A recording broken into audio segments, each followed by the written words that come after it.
Hello everyone, I am Toshimasa Nasu from Blockchain Lab. Today I will talk about line token economy, which was announced in the end of August. Information that's not included on our white paper, why Line decided to utilize blockchain technology and the architecture of link chain. So, when we thought about as being a service provider, we always had a question, are we appropriately rewarding our users? So usually these rewards are given to the shareholders.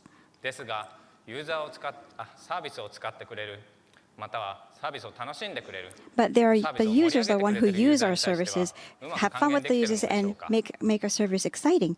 Are we giving back their fair share?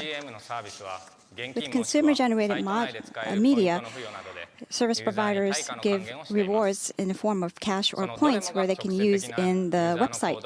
And these are based on direct user behaviors for their direct contribution towards service contents.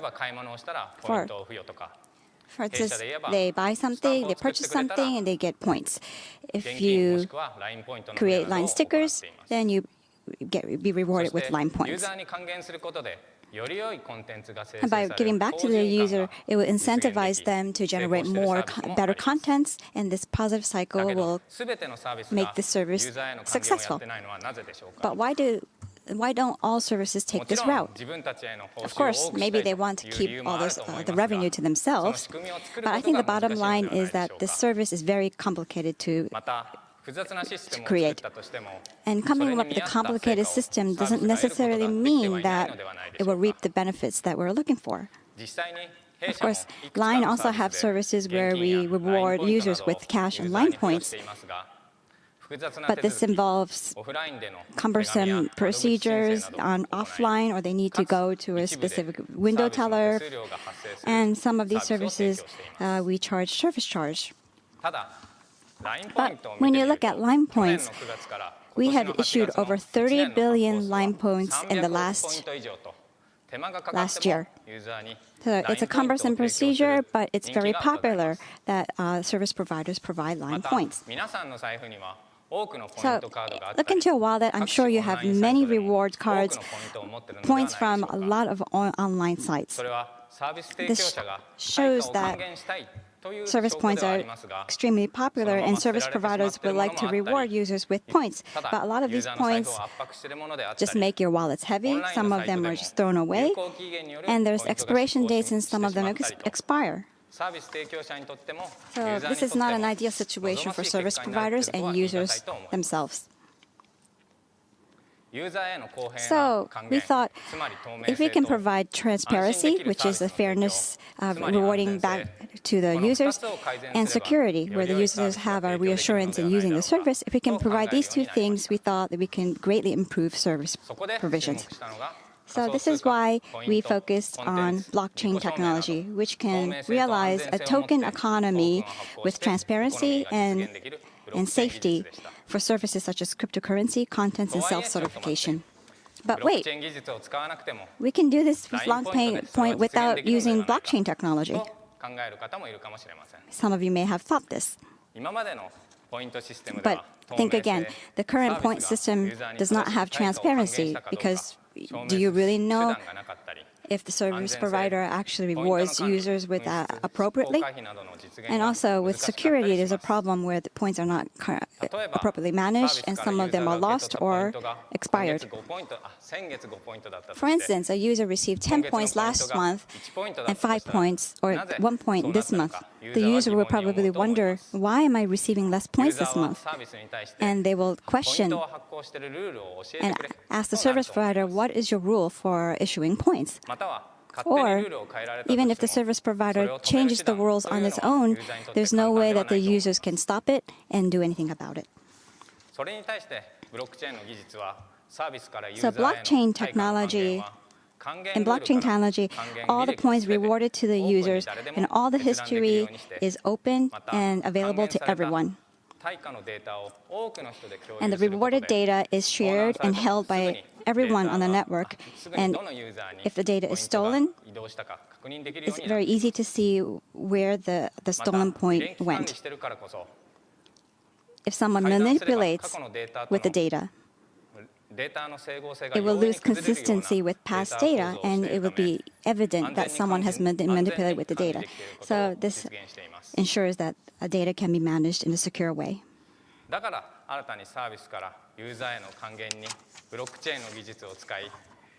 So we decided to develop a new service using blockchain technology with a simple form of token where we give that to the user. The user can exchange it offline or online anytime they want without any red tape, with the least amount of service charge.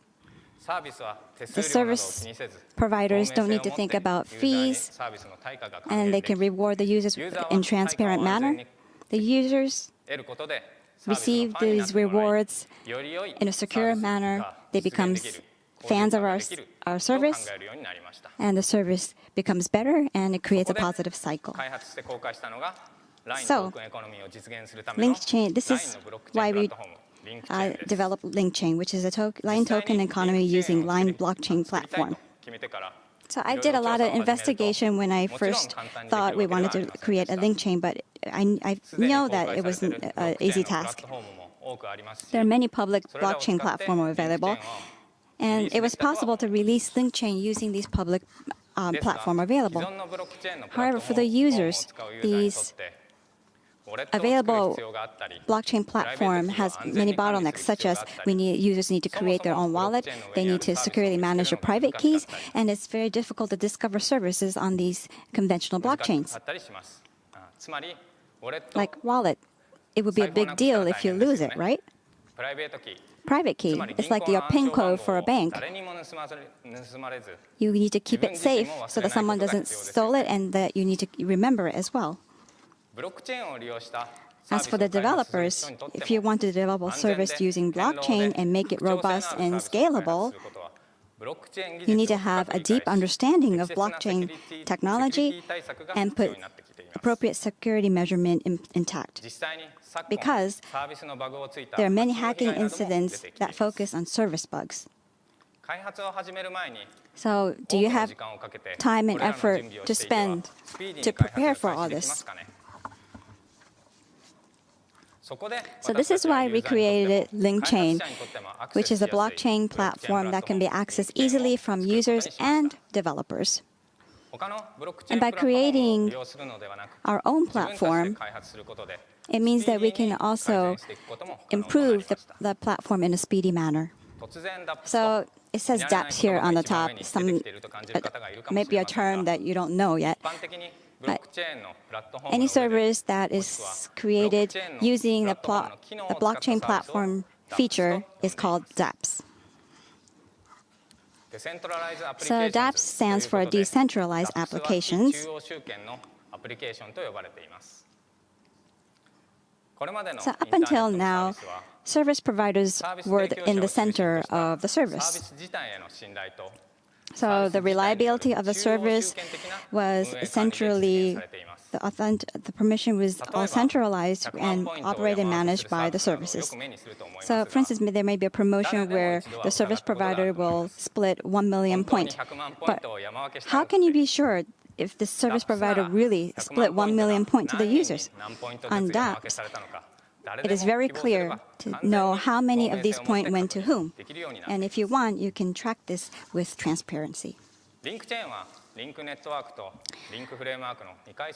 this blockchain platform is developed on 3 layers: LinkChain, Link Framework, and dApps.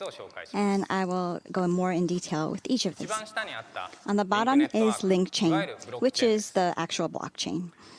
It uses consensus algorithm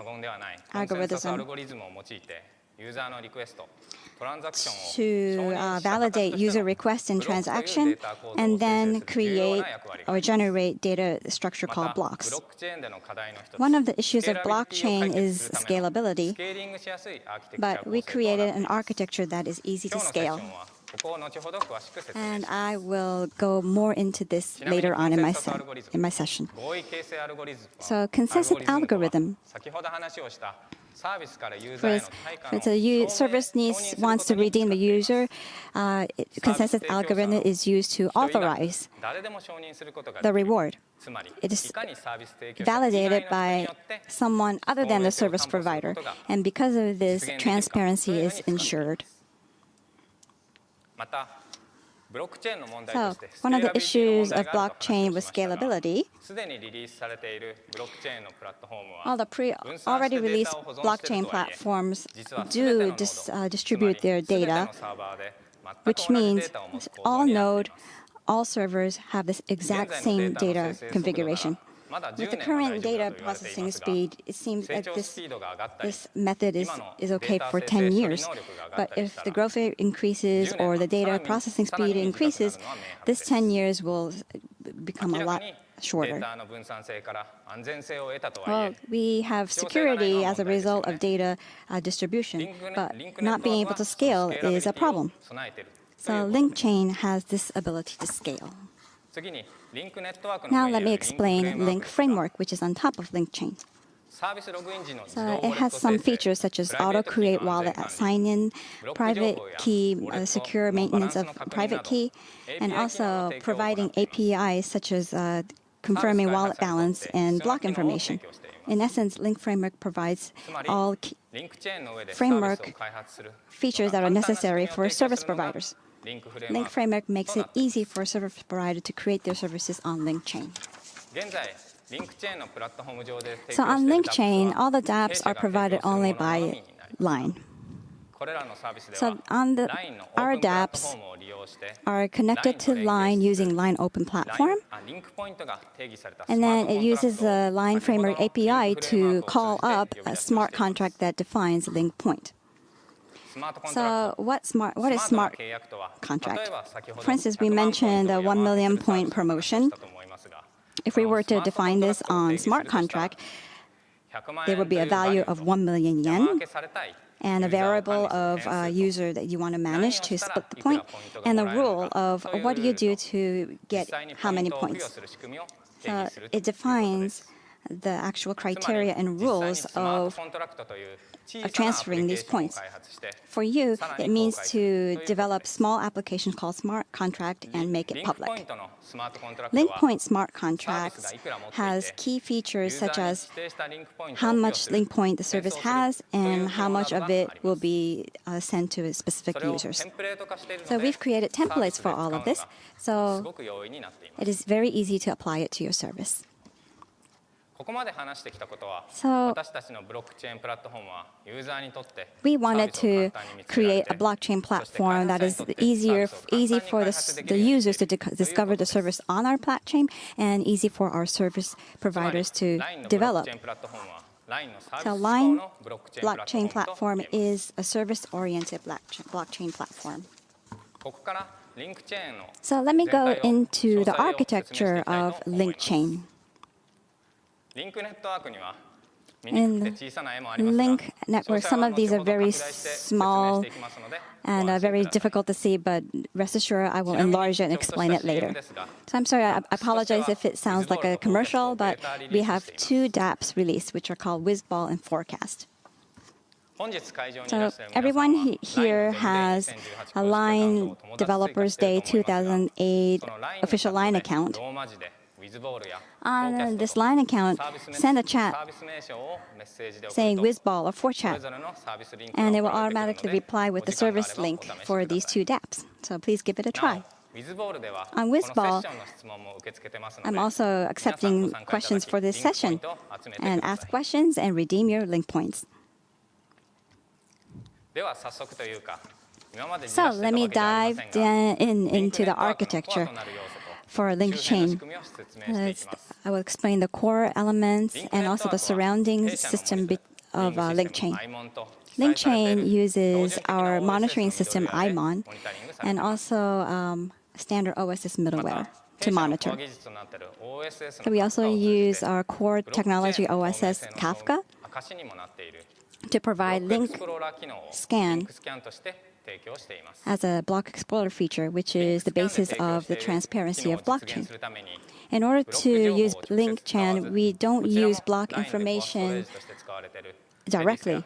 We use line core storage, OSS, radius, and HBase to provide information of block and transaction.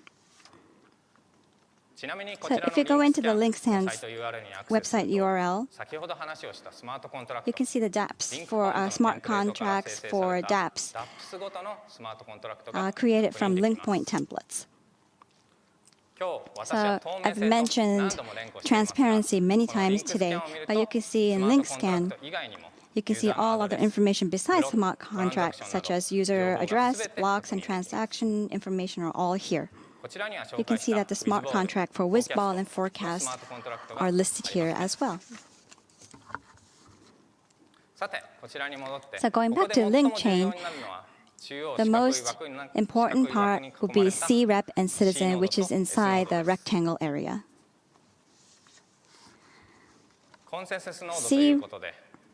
This is a consensus node. Its role is to generate and validate blocks. It's a node for the blockchains. So they accept requests as transactions.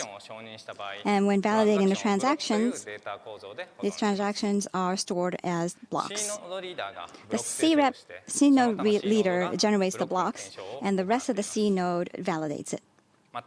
Before coming to the C node, it goes through the L7 load balance, where the transactions are accepted, and these are sent to the C node leader, and blocks are generated. So next are S node. This is called a sync node. You might not hear this in a conventional blockchain. Unlike C node, they don't generate or validate blocks, but they are fully synced with C nodes. And S node have all the block information. And we do this, they are read-only, so that Framework API can refer to it, or data can be used for LinkScan. So we separate the roles of block generation validation and block information provision to distribute the load. S node sends a request to the C node load balance to be fully synced. And we keep a live connection between C node and S node so that block information are fully synced without any time lags. So our consensus algorithm, the top priority is validation speed, and therefore we use PBFT to generate blocks. So as some of you may know, our C node and S nodes are on a private network. In other words, we have a private blockchain. Currently, we are keeping this private to refine our blockchain as a platform. After refining our blockchain as a platform, we will open it to the public.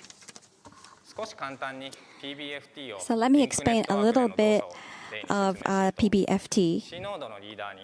The block generation request comes to the C node leader. In the prepaid phase, it creates a temporary block, and block information is broadcasted to the other C nodes. Then in the voting phase, the rest of the C nodes validates to see if the block generation is correct.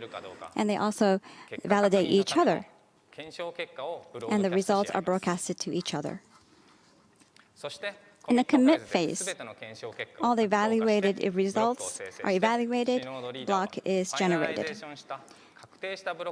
And the C node broadcasts to the rest of the C nodes the finalized block information. The C nodes also broadcast the finalized block information as well, to avoid any time lags of information reception. In the reply phase, the leader only notifies that the block has been generated. So, in a C node leader, once they generate a certain amount of blocks, or they can't generate any blocks anymore, it takes a round-robin approach to elect the next C rep leader.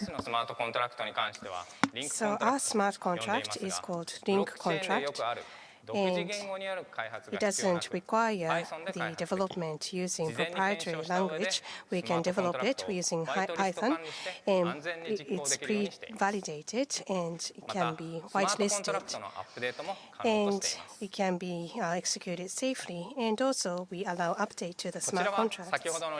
So this is the small part that was in the linked chain chart earlier. And this was the diagram that was enlarged from the C node. All C nodes have this function. And the main interface is the gRPC-based JSON RPC for communication. Internal communication is message queue using RabbitMQ, which is OSS. And then it goes to the channel, that is the blockchain's block generation platform called LinkCore, or the link service, which is the smart contract execution platform channel. So we have granular functions that are deployed in segmented manner, so that if change is required, we can do the change flexibly. Especially for channels, we have these functions. Any manager is changeable in a modular manner.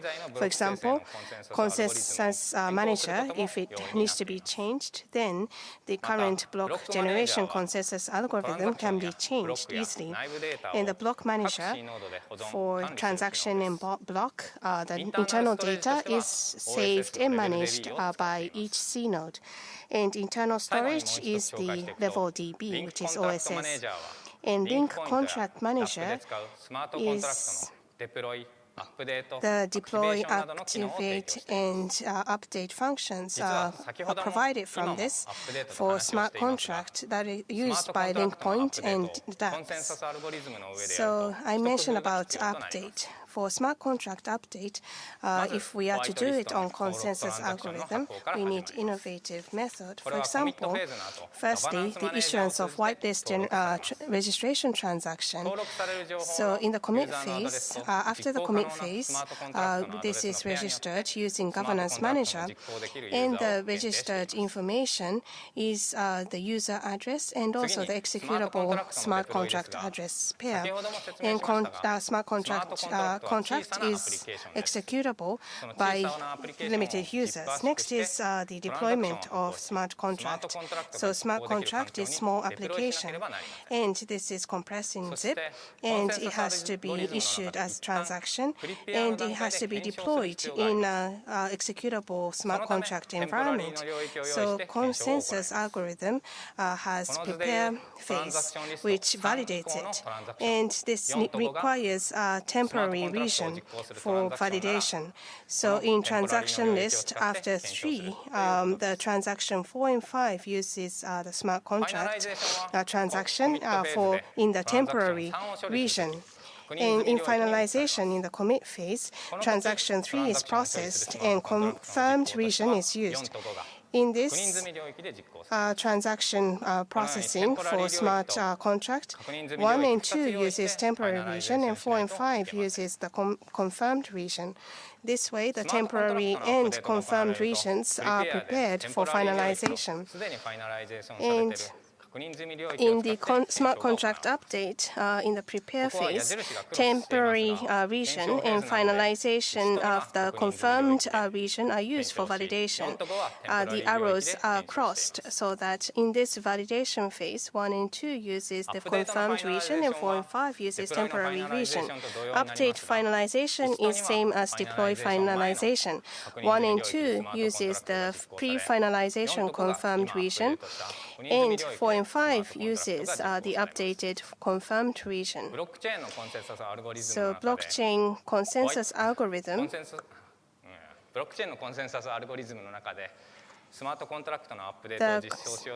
if we are to deploy smart contract update and whitelist, it becomes like this. It was a bit complicated, but up to here was about the link network. Next, I will introduce the link framework.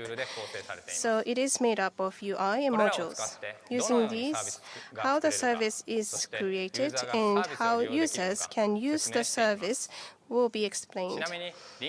By the way, link framework is also gRPC-based JSON RPC. That is the access method. So firstly, the DApp provider's admin account has to be created.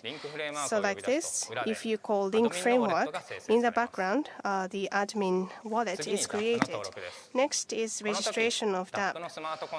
The DApp smart contract is registered and it is minted, which means creation of the money bills, and link points are issued for DApp smart contract. And admin will be able to execute DApp smart contract since it is registered in whitelist. Since multiple admins will be operating this, operators can be added as needed.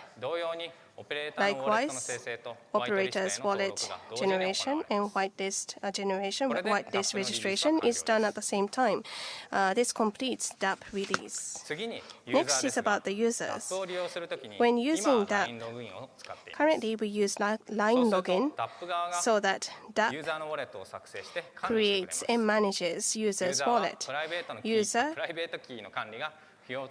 doesn't need to manage the private key. So I said that we use line login.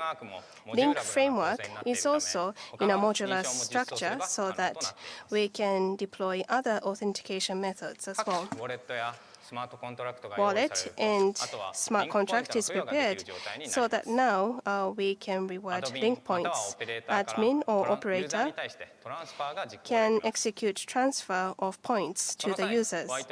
When doing this, the whitelist is confirmed and we check the execution right for smart contract, and through the smart contract the link points are rewarded to the users. The API call the number of API calls is 5, including the adding of operators. So users can call link framework through DApp, and in a transparent manner and safe manner, they can access link chain. Smart contract and wallet information is saved safely on blockchain or the link network. And through the link scan, anyone can check the smart contract and wallet. That is why we prepare this link framework. In other words, LINE blockchain platform is made of LINE network and LINE framework, and it is LINE's service-oriented blockchain platform. So this link chain has been released in September. Going forward, we would like to realize more scalable link network, and we would like to migrate to linear network, and we also want to open DApp development through link framework to our partners so that anyone can develop DApp on our platform.